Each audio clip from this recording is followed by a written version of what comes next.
you're coming in from. If you're outside of the U.S., let me know what country you're representing. Throw up your flag. Family, I need you to smash up the likes, smash up the likes, smash up the likes. Boy, it's going down. It's going down. It's going down. The anti-Trump protests have kicked off all around the country. People are mad. They're taken to the streets. They're screaming democracy, and they are screaming no authoritarian. They are screaming get rid of Trump. Trump got to go. Trump is a chump. Well, I ain't heard nobody say Trump is a chump yet. Um, but you know what I'm saying, fam. You catch my drift, right? You're picking up what I'm putting down. Yeah, fam, it's going down. Violence is breaking out in various cities across the nation. But what did they expect? See, when you challenge somebody, fam, when you start challenging people, talking about what you're going to do to them, you know, invariably, it's always going to be somebody that's going to call your bluff and be like, okay, well, do it. Oh, you bad? Do it. And it don't matter if it's the police. They're going to put the police on the spot. And here's the thing about the police. The police know who to mess with and who not to. So they're still going to, depending on who it is, they're going to, whatever they do, they're going to proceed with caution. Obviously, if they think they got an easy lick, they're going to take it, right? But certain people, they know who to mess with and who not. They know. And just because they're working at a protest does not give them free reign to beat people across the head and shoot people. Some of them, though, if you listen to the rhetoric that came out of Broward County, uh, Broward County in Florida a couple of days ago from their sheriff, Wayne Ivory, you would think that at least one or two of those cops are going to stretch their authority. One or two of them are going to take it there because they feel they got that protection. It's always interesting when it don't work out like they plan, when it don't work out like they think it's going to work out. The thing about this life is that anybody can get it. Anybody. So this is going to be, this has already started off as a bloody day. You got a couple of lawmakers in Minnesota that was gunned down today. One was killed along with her husband. The other was shot with his wife. Him and his wife look like they're going to survive their injuries. But these are two separate attacks where this guy who they're looking for went to both of their homes and you know gunned them down. This is getting really, really 1960s like. You know, remember 1960 was just the decade of the outlaw. It was killing everybody. The whole country, bombing everything, shooting everything, beating everything. Just a whole and and at the same time, children were being born and was witnessing all of this chaos. There are people right now from the 1960s who grew up in that and saw that who are still traumatized. They still need therapy to this day.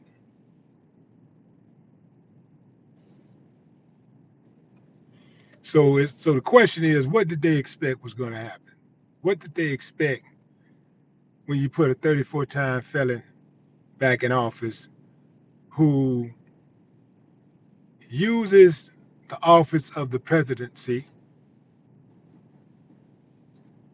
to basically do whatever he want to do. Cut deals, cut the doors. The deals aren't even backdoor deals anymore. They turn the cameras on and let you see the deals being made. Like, what you gonna do about it? These politicians, they ain't got the balls to stand up to them. Well, a few of them do, just a few, just a very, very few. But the majority of these politicians, they ain't got no balls whatsoever, no heart whatsoever. They are scared to death. They want their position so badly. So what are people protesting? They're protesting the deportation of undocumented immigrants, the deportation of documented immigrants, and the displeasure that they have with Trump's bill, the one big beautiful bill, his budget. They're totally against it. They're saying the dude don't know what he's talking about. That budget is going to send America into bankruptcy. I thought America was already into bankruptcy, but the thing is that who's going to make America pay up? See, that's the cold thing. See, that's why you got to have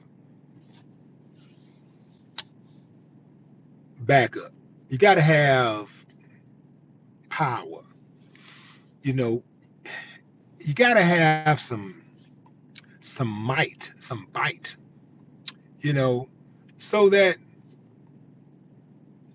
if you do owe other nations collectively $100 trillion, what they gonna do about it? It ain't like they gonna come over here and you know do something. But the smaller nations got to pay up. They'll make the smaller nations pay up. China ain't gonna do nothing. China ain't gonna come over here, just like America ain't going over to China. China ain't finna mess with America. America ain't about to mess with China, because either way, you talking about a World War III, and it could be the end of civilization as you know it. Neither one of them are willing to take that chance. They ain't gonna do nothing. America ain't gonna do nothing. They can talk all that slick about China and human rights violations and stuff. I find it interesting that America oftentimes talk about China's human rights violations and talking about, child labor and all these type of things, when the same thing go on right here. Very same thing. America commits human rights violations on a daily basis, and I'm talking about besides the killing, the unlawful killing that black people face from police officers. For people who say, well, black people kill black people and da da da. Yeah, and just like white people kill white people, and Latinos kill Latinos, Asians kill Asians. The difference is when black people kill black people, and you know who did it, there's a very good chance that that person is going to jail. That person is going to pay for their crime. The reason there's a uproar with the police is that oftentimes they don't pay for their crimes. They get off.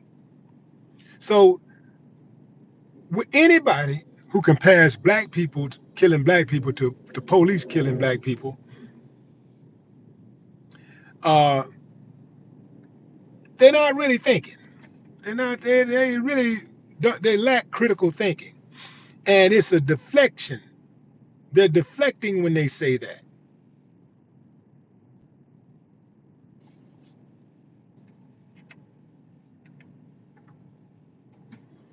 It's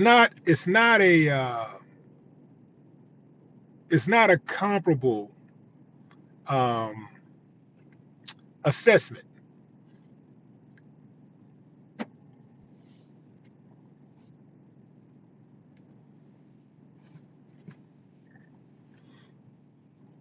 All around the country right now, fam, protests are happening. People are swinging on the police. The police are swinging on people. Did you go to a protest? I don't do protests anymore. I protested back in the day, and I realized that that's really not a good thing for me. Here's why I don't protest. Here's why I stopped protesting.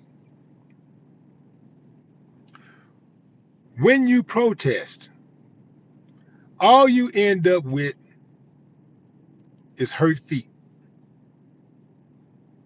You come back, your feet hurt. The protest never really changes anything. Also, whenever you protest, the police is always on the side of the antagonist. The police is always on the side of the system. Whenever I've protested injustice. I've protested the system. Well, the police is on the side of injustice. The police is on the side of the system. The police is on the side of big business. So if you're out there protesting, oh, and the police are also on the side of the Klan, the KKK, the Proud Boys, the Nazis. So if you're out there protesting against them, you're already at a disadvantage. You're already at a disadvantage. And if something kicks off, you are going to be penalized. You might get yourself killed, and ain't nobody going to jail. If somebody from the other side kill you, ain't nobody going to jail. When you protest against the system, when you protest against the police, law enforcement, when you protest against injustice, the police is always there to protect the status quo. They're never for you. They're never for good, for the better, the greater good of the people. They're never going to be for that. So you're already at a disadvantage. So I don't like putting myself in situations where I do not have an advantage. I don't want a fair shot. I want the advantage. I'm not trying to get killed. I want to go home. If I got to do what I got to do, I'm going to do what I got to do. But I want to go home. Just like they want to go home, I want to go home. And I'll do anything to go home. So I'm not going to be out there putting myself in harm's way like that when I'm at a major disadvantage. Those Klan members and stuff, they carry guns. The police, though, they got guns, and they'll let them have their guns. But if the police see you out there protesting and you got a gun, you going to jail. They're going to stop you, tackle you, cuff you, harass you. The police is always going to be on the side of the Klan. So that's how it goes. When I was somebody just said so a rapper can talk about violence but can't protest. A rapper can do whatever he want to do. I'm more than a rapper. I'm way more than a rapper. A rapper can go do whatever he want to do. That's his right. When I was just rapping, well, I never was just rapping. Even when I was in the early days, I was always in the community. I was always putting in work. So, but when I was a lot younger, taking it to the streets, it's because I didn't have as much of an understanding about protest and how they go. Boycotting is much more effective than protesting, because boycotting, you don't have to be on the scene to boycott something. You don't have to be seen to boycott something. All you have to do is don't give it any energy. Don't support it. Just shut it down. You don't like a particular company or what a company did, or you don't like the fact that they took away DEI, don't support it. You ain't got to go out there with no no signs and all that stuff and marching, talking about shut it down, shut it down. You ain't got to do none of that, because when they get that financial report, they gonna see they need to do something different. They gonna change when they look at that bottom line. And believe you me, everything comes down to the bottom line. When they see that their pockets are effective, that's when they'll change. So all you got to do is stop shopping at Target. Stop shopping at Walmart or wherever, whoever. Stop shopping there. Stop shopping there. And they will feel the pinch. Everybody wants to be first. Everybody wants to be number one. When the club over here that don't want to let you in, that always got something slick to say, don't want to let you in, and you take your business to the club across the street, and they got to look over at that club across the street and it's jumping, and they got a line around the corner.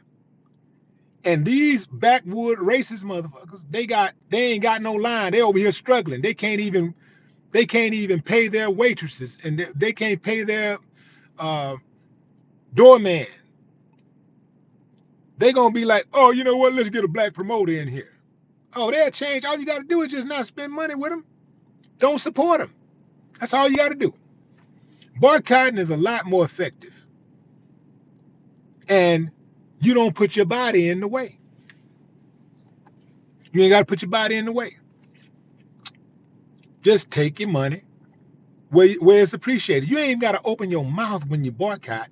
You ain't got to waste no energy. You ain't got to get online and type nothing. You ain't got to say nothing on social media. You ain't got to say nothing. Just don't support them. That's how you shut them down. That's how you shut them down. Certain people, it might look like a cool thing to do, to go out there with them signs and all that and boycotting and protesting, doing all that there. Yeah, all that's cool. Certain people can get away with that. Other people can't. And it's up to you to figure out which of those people are you. You better know the rules of engagement before you engage. You better know the rules.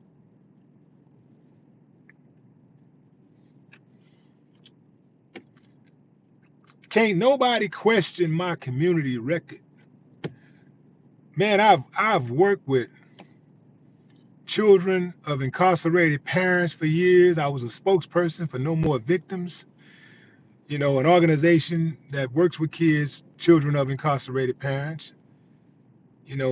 I've given time, money, lent my influence for years since I've been in the game. Ever since somebody told me that my name had some value behind it when I started selling records. Man, I've been out here, man, for real. I've been doing it for real. I done protested the Republican National Convention, the Democrat National Convention. I've protested washaterias, convenience stores. I'm talking about on the front lines, on the street. Done all of that. I'm telling you that that's good for a youngster who might not have any direction, and just it's an immediate way to be a part of something. You ain't got to sign up or search and nothing. You can just find out, oh, they protest, I'm going, and just go. It's something to do, and I ain't gonna lie, it does make you feel a certain sense of empowerment. But how effective is it really? I know for black people, it's not really effective. Protesting is not really effective, because if you look at what happened, the long-term implications are not good. If you look at the long-term the forecast is not well. It's not a good. The forecast don't hold up well. Look at what happened with all of the protests with George Floyd, and all of the protests, the nationwide protests. All of these companies was pledging money. Most of them didn't even put the money. Most of them never paid out the money that they pledged. They reneged on that money when they got Trump in office. This is why a lot of those. Let me explain something to you. a lot of companies,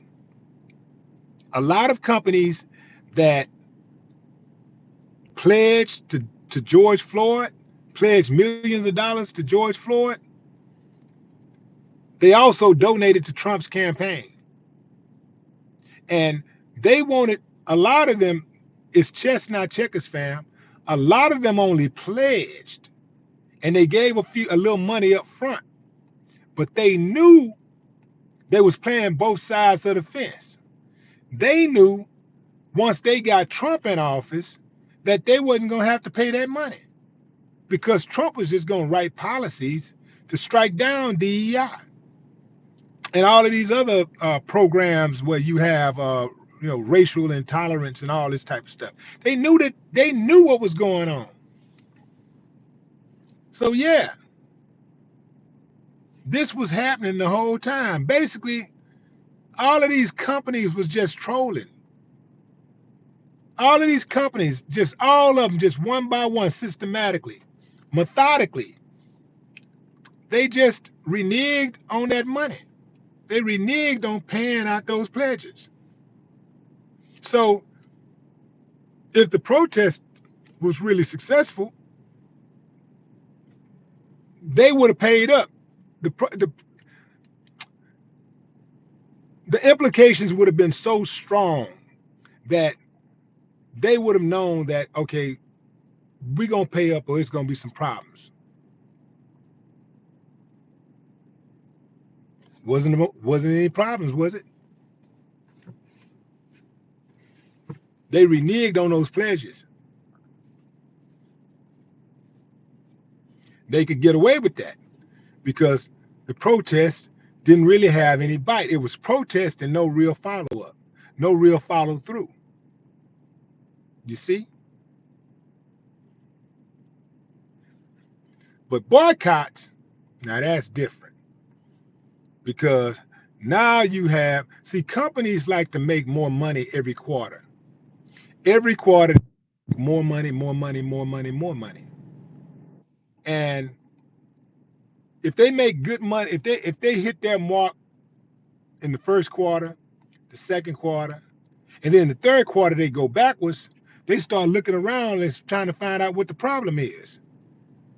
And then if that trajectory don't change, they're gonna bring somebody in there to make it change, because they need to get that money. They need to get to the money. So if you boycott, you withdraw your support, the money go down. Now they got a problem. But if they can still eat and still get paid, and the money, they can still make money despite people having a problem with their policies, there is no incentive to change. They don't have to change their behavior.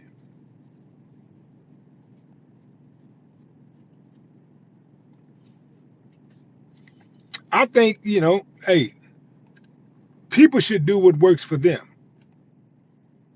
Boycotting don't work for me. I mean, protesting don't work for me. Boycotting works for me. I will boycott some. I boycott all the time. I'm still boycotting stuff right now. Yeah, I'll boycott. And I don't just boycott white establishments. If I go to a black establishment and they treat me like trash,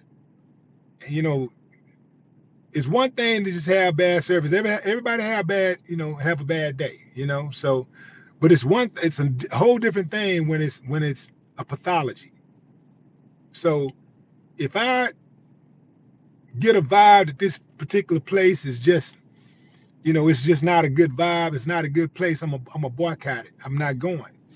If I go to a place and I think it's dangerous, there's a bunch of people in there that don't like living, a bunch of people in there that's tired of living, I'm not going.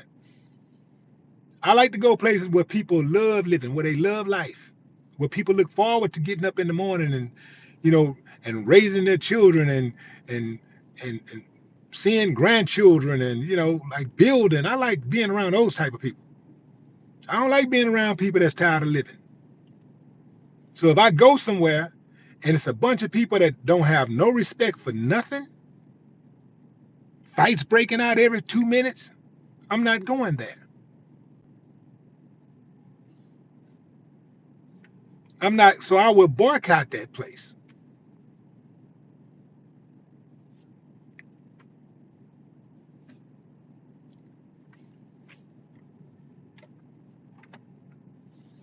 I will boycott a place that has excessive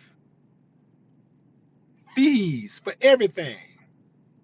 They charge you to, they want to charge you $100 to park. They want to charge you $100 for a meal. They want to charge you uh, $1,000 to sit down. I might be like stretching it a little bit, but you know what I'm talking about, fam. Some of these places you go to, man, you got to spend $50 damn before you walk through the door. I'm not used to going to places to eat and spend money before I even eat. I'm not used to those. I'm not used to that. Maybe I'm spoiled because I'm from Houston, but I'm not used to going into a place and having to spend $50, $40, $100 just to park my car before I walk into the building. And I ain't even bought, I haven't even ordered an appetizer. I ain't even got no water, no bread, nothing. I'm not used to going to those type of places. I'm not used to that. So if I go to one, I'm not going again. If I've pulled up at certain places, and sometimes it's just how I feel. Sometimes I'll pull up somewhere, and I hate to say it, it's always the black clubs, fam. It's the black lounge, the black slash eatery places that want to charge you a bunch of money just to park a car, just to park on their lot. They own the lot, and they want to charge you to park before you walk in to get you something to eat. I don't care about lounging. I want to just eat. If I want to come lounge, I go to a lounge. I go to a lounge like late at night or something, right? After hours or whatever. No, I don't do after hours, but late at night, you know. But I'm not going to go eat somewhere at 3 o'clock and pay $20 to park, $30, $50 to park. Let me park my car, get out, go in here, and I'll spend as much as I want to spend. I just don't want to spend it on parking. Just to park a damn car. Park. Then they like to charge you. They like to charge you by the vehicle you're driving. Yeah, you know, like depending on what you're driving, man, you got a different. They got a different fee. And here's one too. You pull up. You know, if you want it in the front, it's gonna be 100. But other than that, it's 20. Well, where you park it at for 20? Oh, up down the street, around the corner, over the bridge. You know what, man? I'll see y'all later.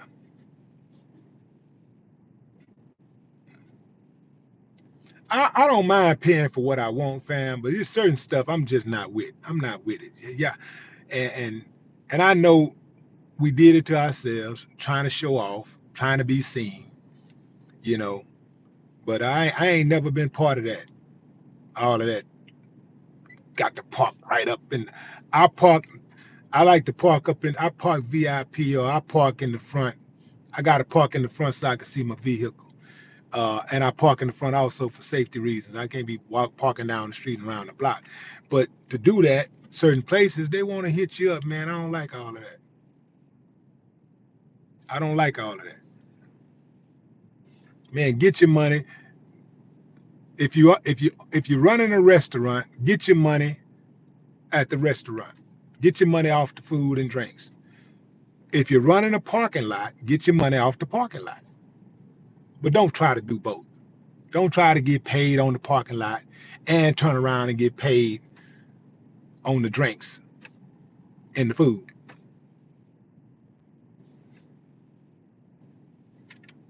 Back to Trump. Today, it's going to be interesting to see what how today ends, because I know that people are defiant and people are really going at uh, the system right now. There's a whole lot of people tripping right now. They tripping hard right now. So ain't no telling how this day gonna end, but it already started off bad. It started off really bad, and I think it's gonna get even worse. This almost feels like, you know, it almost feels like it's getting into that 60s type energy where they were killing, knocking off uh, prominent leaders. They were bombing stuff. You know, the difference is now is that in the 60s, a lot of the killing was, orchestrated by, law enforcement and the government, right? Well, now a lot of the killing is that killing is being balanced. It's weird saying that. The killing is being balanced by the killing that the citizens are doing. Everybody is tight. Everybody mad. It's so easy to get killed right now. People getting killed over nothing. I mean, nothing.